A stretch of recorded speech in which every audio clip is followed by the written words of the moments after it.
Hi everyone, I am here at the Bible reading. I hope you guys are having a good day. What are you doing? Quit turning the camera. Behave. Found my brown glasses, You guys. can't make me. Yeah, I can make you. You can't. Go sit down. Oh. Go. Now. Brat, he's sticking his tongue out at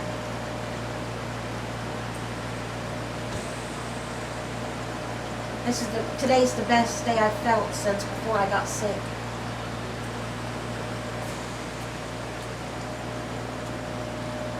Some days are better than others, and this is a good day. So I'm very happy. Sherm's having a better day too. Maybe. And we're both having a better day together. Is that not weird? Because we're usually total opposite. That's weird. So today we're going to be reading Matthew chapter 22, verses 1 through 33. Psalm 27, verses 1 through 6. I don't know why we just can't read the whole psalm. I hate when they do that. But Proverbs chapter 6, verses 20 through 26. Okay.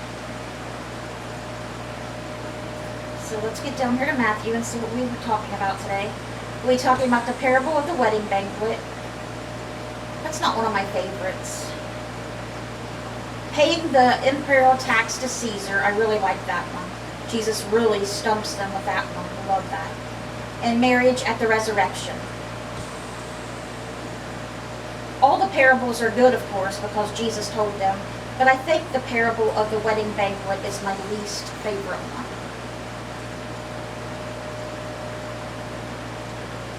Okay, so let's begin. Jesus spoke to them again in parables, saying, "The kingdom of heaven is like a king who prepared a wedding banquet for his son. He sent his servants to those who had been invited to the banquet to tell them to come, but they refused to come. Then he sent some more servants and said, 'Tell those who have been invited that I have prepared my dinner. My oxen and fattened calf have been butchered, and everything is ready. Come to the wedding banquet.' But they paid no attention and went off, one to his field, another to his business. The rest seized his servants, mistreated them, and killed them. The king was enraged. He sent his army and destroyed those murderers and burned their city.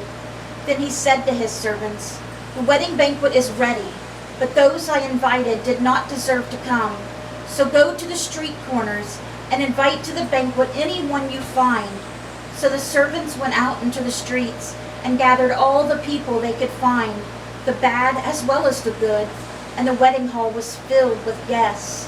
But when the king came in to see the guests, he noticed a man there who was not wearing wedding clothes. He asked, 'How did you get in here without wedding clothes, friend?' The man was speechless.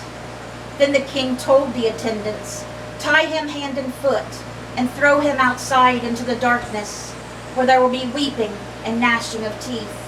For many are invited, but few are chosen.'" Now, paying the imperial tax to Caesar. Love this. Love when Jesus does this to them, when they tell it.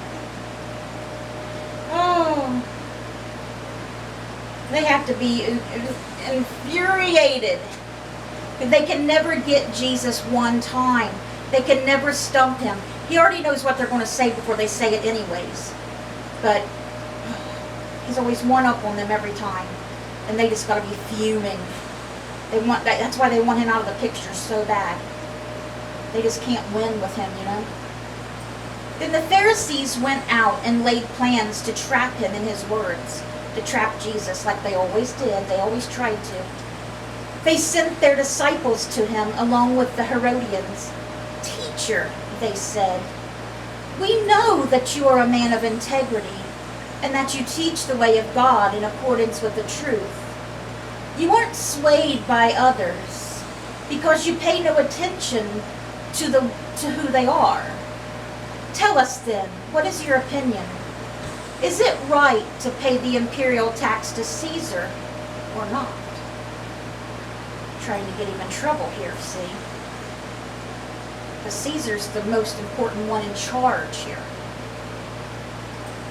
But Jesus, knowing their evil intent, said, "You hypocrites, why are you trying to trap me? Show me the coin used for paying the tax." They brought him a denarius, which I believe, no, maybe not. I don't think it was, never mind. And he asked them, "Whose image is this?" Which was Caesar's. "And whose inscription?" "Caesar's," they replied. Then he said to them, listen to what he told them. Then Jesus said to them, "So give back to Caesar what is Caesar's, and to God what is God's." When they heard this, they were amazed. So they left him and went away. And you know they went away grumbling. And I can't believe he said that. Can you believe he said that? Talking amongst themselves to each other. You know, you can just picture, I can just picture it. And now marriage at the resurrection. And then we'll stop with Matthew today. That same day, the Sadducees, who say there is no resurrection. See, the Sadducees say there's no resurrection, and the Sadducees don't believe in angels and all that. But the Pharisees believe there is a resurrection, and they believe in angels. That's the difference between the two. That same day, the Sadducees, who say there is no resurrection, came to him with a question. "Teacher," they said, "Moses told us that if a man dies without having children, his brother must marry the widow and raise up offspring for him. Now there were 7 brothers among them.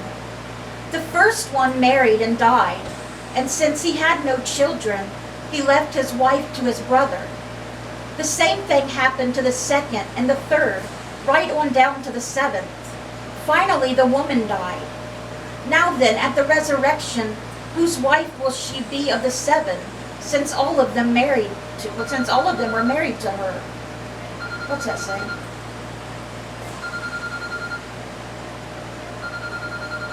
Is that line number? I'm going to find out who that is. Some number keeps calling me, and I don't know who it is. I'm going to have to answer it one of these times. Jesus replied, "You are in error, because you do not know the scriptures or the power of God. At the resurrection, people will neither marry nor be given in marriage. They will be like the angels in heaven. But about the resurrection of the dead, have you not read what God said to you? I am the God of Abraham, the God of Isaac, and the God of Jacob. He is not the God of the dead, but of the living."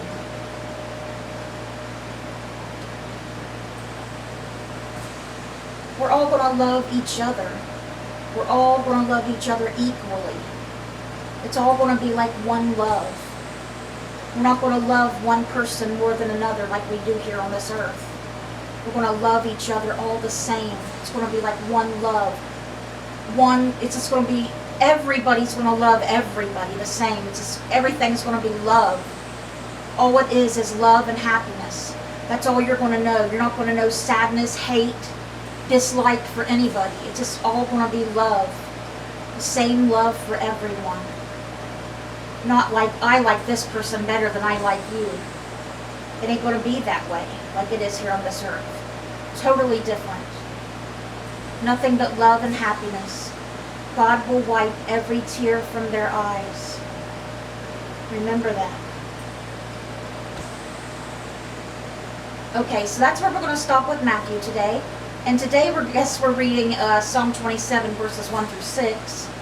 And we'll finish it up tomorrow, I guess. I don't know why we're only reading 6 verses. I don't like when they do this either. But I follow along with it, so. But it is a Psalm of David.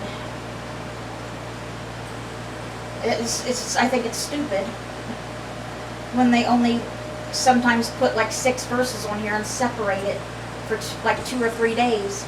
And like we read Psalm 119 and it goes like really long. It can be like 20 verses or 30 verses at one day. And then, it goes on for more days, but still. And some days they only let you read 6. It's just weird. Anyway, let's go. Psalm 27, verses 1 through 6 of David. The Lord is my light and my salvation. Whom shall I fear? The Lord is the stronghold of my life. Of whom shall I be afraid? When the wicked advance against me to devour me, it is my enemies and my foes who will stumble and fall. Though an army besiege me, my heart will not fear. Though war break out against me, even then I will be confident. One thing I ask from the Lord, this only do I seek, that I may dwell in the house of the Lord all the days of my life. I love that line. It's one of my favorites. To gaze on the beauty of the Lord and to seek him in his temple. For in the day of trouble he will keep me safe in his dwelling. He will hide me in the shelter of his sacred tent and set me high upon a rock. Then my head will be exalted above the enemies who surround me. At his sacred tent I will sacrifice with shouts of joy. I will sing and make music to the Lord. And that's where we're stopping with Psalm 27 today. We should write that down as one of our first verses of the year to memorize. Where's it at? Only one thing I ask from the Lord, this only do I seek, that I may dwell in the house of the Lord all the days of my life. Okay, that is Psalm 27, verse 4. To gaze upon the beauty of the Lord and to seek him in his temple. I'm going to write that down. And, I like to practice it first and try to get it memorized before I ask you guys to do it. But we could always do it together as well, of course. So let's start practicing the first verse this year for us to memorize. If you guys want to choose a verse, just let me know. Put it in the comments. And you guys can choose a verse for us as well. I don't have to be the one to do it. You guys can choose one for us. That's perfectly fine. If you got a verse you'd like to choose. Or a verse that you already know that you think, hey guys, I already know this one. You guys learn this one. So the first one for this year that I picked out, Psalm 27, verse 4. Okay? So I will go write the verse down and everything after I get done here.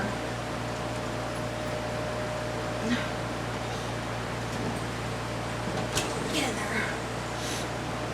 But I will finish this up first. Okay. So now we're going to end today's Bible reading with Proverbs chapter 6, verses 20 through 26, warning against adultery. I could have swore we just read this. My son, keep your father's command, and do not forsake your mother's teaching. Bind them always on your heart. Fasten them around your neck. When you walk, they will guide you. When you sleep, they will watch over you. When you awake, they will speak to you. For this command is a lamp. This teaching is a light. And correction and instruction are the way of life. Keep you from your neighbor's wife, from the smooth talk of a wayward woman. Do not lust in your heart after her beauty, or let her captivate you with her eyes. For a prostitute can be had for a loaf of bread, but another man's wife preys on your very life, and shall take your very soul. Or if it's a woman that's also cheating on her husband, the man will take her very soul, because adultery is a sin, one of the big sins. And I sadly know a lot of people who's done it. And a lot of people and some people that's not sorry for it. And that would keep doing it. But those people, that person I'm referring to doesn't believe in God anyway. But that doesn't matter. That doesn't matter. Because whether they believe in God or not, and that person's very close in relation to me, but whether they believe in God or not, He's real and they'll still be judged. And I mean, they make fun of me for believing. Always have. Call me a Bible thumper. Everything. And I've tried. Tried and tried. And so many things have happened you think would turn them to the Lord. I don't think nothing's ever going to work. If the things that's happened didn't work, it seems like they keep getting worse instead of better. It's very sad. I hope to one day come on here and say, hey, you remember that person I was telling you about? They've been saved. Changed their whole life around. What was that? I hope to one day say that. But anyways, guys, that was our Bible reading for today. I hope it touched your hearts. I'm going to go write down this verse that we're going to be memorizing. And then I'll be on here in a little bit with a Bible study for us. I hope you guys have a great rest of your day. Our prayer request, please keep Sherman in your prayers. He's having a better day, but he's still sick. Please keep Mom in your prayers. She didn't go to her doctor's appointment yesterday, but her doctor talked to her on the phone. And keep Jimmy in your prayers. He goes to the doctor tomorrow, and then he get on the 8th to the neurologist. Not to the neurologist tomorrow, but on the 8th. He goes for his neck tomorrow, I believe. And the same doctor that Mom goes to, and that doctor's making Mom come in to get her blood pressure checked tomorrow, since Jimmy's going to be in there. They have the same doctor. And Mom's afraid. Last time she was in there, her blood pressure was so high, they made her go to the hospital. And she had to get an IV and pills and stuff, and they gave her pills before she went there, too. Told her she was going to have a stroke. But she's afraid to go get it checked. I told her they might send her to the hospital again, and she said she wasn't going, but pray for her that her blood pressure is good. I told her to check it today at home, because they got a blood pressure machine, but she wouldn't do it. And please pray for Elizabeth Jeffries. I don't got my list with me, it fell on the floor. And, is that it? So, I think that's it. Layla. How did I forget Layla? Layla, and there was somebody else. Sherm, Layla, Mom, Jimmy, Elizabeth.